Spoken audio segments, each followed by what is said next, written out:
was Drew Brees saying he's the type of guy that can extend your career. Ginn is 32 years old and is coming off a season where he had just over 750 yards and 4 touchdowns with Cam Newton. Max. Yep. Who would you rather have right now, Drew Brees or Cameron Newton? I got to tell you, sometimes the questions we ask on this show are good questions because you know you're going to feel strongly about it one way, and maybe Stephen Ailes feels strongly the other, or maybe we'll agree.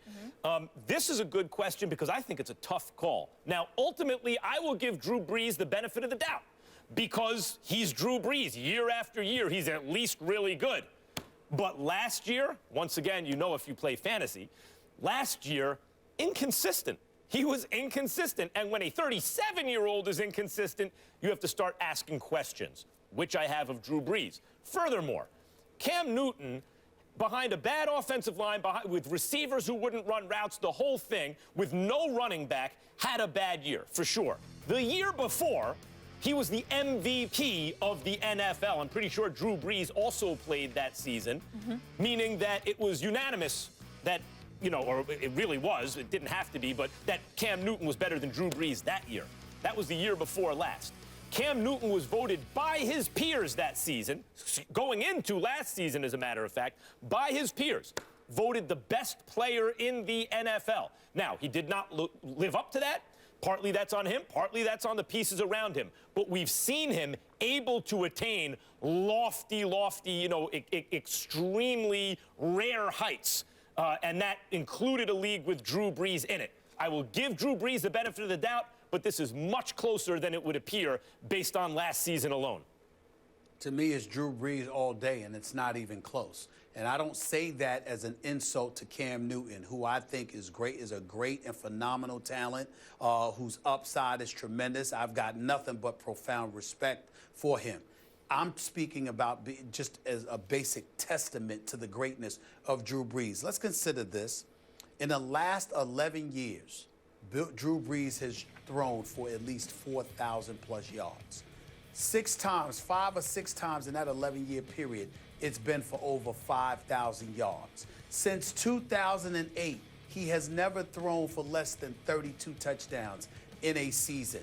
And over the last 3 or 4 years, easily, he has carried the Saints on his back in terms of their offensive, you know, in terms of the potent offense, because their defense is flat out stunk. Just ask Rob Ryan why he can't find a job these days. So when you take all of that into consideration and you look at the accuracy, the pocket passing, you know, the presence in the pocket, the feel for defensive presence coming your way, knowing how to maneuver through that terrain, and not necessarily exposing your body to the viciousness that Cam Newton exposes himself to. And you combine that with the fact that Drew Brees has completed an average of 66.6% of his passes throughout his career, where Cam Newton has only touched 60% at least twice in his career.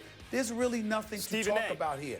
Drew Brees is phenomenal. When we talk about Drew Brees, we're talking about Tom Brady, we're talking about Aaron Rodgers, we're talking about Drew Brees. Yep. In that sentence. Yep, I agree. I agree with that, although I think Andrew Luck will be better than Drew Brees this upcoming season, and I think of Cam and Luck together over the long haul. And I would remind you, they need a running game. And who did McShay have Fournette going to in the draft? The Carolina Panthers. Now imagine that team, Cam Newton, with a running back like that. What will that do for him? And then consider the downgrade from Cooks to Ginn for Drew Brees. I think it's going to be much closer than people suspect. Stephen A. Well, what I would say to you, Max, is that give Cam Newton a Leonard Fournette or a potent running back. Give him an elite wide receiver. I think that he'll have a phenomenal year. I think that he'll win football games. I still don't think he'll throw with the accuracy of Drew Brees. He won't. Stephen A., I want to throw one thing at you, though, and I get Drew Brees has obviously been consistent throughout his entire career, and Cam had one especially phenomenal season. But for right now, there's an 11-year age gap we're talking about. So wanting one of those guys right now, one's 27, one's 38, and the other thing that I'd add is as far as who Ted Ginn would want, obviously Cam pounds the rock a lot more, so he's not going to get as many catches potentially as a Drew Brees. Did either of those factor in for you? Well, first of all, to address your first question, that would happen to buffer my point about Drew Brees, because if I recall correctly, Molly asked who would we want right now. Yeah, right now. I mean, because I'm thinking about right now. I'm not thinking 2 years, 3 years, 5 years down the line. I'm thinking about right now. Who would I want right now at the quarterback spot? It would be Drew Brees. When it comes to Ted Ginn Jr., obviously, I mean, don't get me wrong, he's dropped a few of Cam Newton's passes, so he's got himself to look in the mirror about as well. But he's a speedster, he can fly, and more importantly, if you want to be a deep threat, who do you have more faith in terms of getting you the football? It would happen to be Drew Brees. Who Ted Ginn wants, that makes a lot of sense, Drew Brees, because he is the more accurate passer, but that's just one facet of the game. He airs it out more, period. Yeah, and by the way, and they play indoors in a controlled environment. Hold on, Max. You made me laugh when you said that. I'm sorry. I got to pause and laugh. So let me get this straight. Yeah. We're talking about the quarterback position. Sure. We openly concede that Drew Brees is significantly more accurate. Yes. But you're going to sit up there and just say, well, that's just one component. It's just a little minor component. Accuracy as a passer? Yes. Duh. No, I mean, really? Is that what you're saying? It's not a Accuracy as a passer. Just one little component. Let's just throw that in there. But it is one. For example, when Cam Newton led the league in touchdowns, a lot of that was because he ran some in. So did those touchdowns not count?